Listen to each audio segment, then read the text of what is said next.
We once launched a probe, like basically this little rocket into outer space filled with all of the human parts of ourselves. Oh, does it have a Beatles record in there? It has a Beatles Imagine, I think, is playing.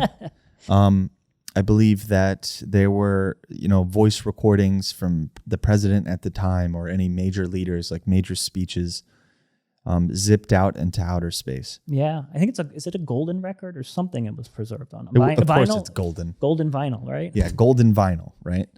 Do you think that was smart? I think that... Philosophically, do you think that it's good to assume that the people who would accept the probe would be better natured? I say yes. And I'm going to tell you why.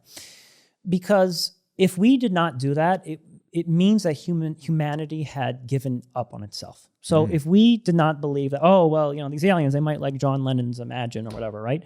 If we just said, no, let's not do that, then I think that's an admission that we as human beings are beyond repair and messed up and we have nothing to offer, right? So if we never sent that probe out, it would be like, we're an evil, fiendish species, and surely if some aliens found us, they would want to destroy us immediately. So the fact that we had enough optimism and confidence to say, hey, we're not all that bad. We're not all that bad. And maybe these aliens might like this. I think it shows hope in humanity. The people who were launching that said, we're not all that bad. We're decent enough that maybe someone will see that decency. Not in everyone, but in most of us. And they'll keep us alive for it. So taking that logic in mind, what is the one thing that an average person can do in their day, which is equivalent to sending out their own probe? I'm a writer and a podcaster, obviously. So I think that, I think about what people are leaving behind, and it manifests on the individual's aptitudes, right?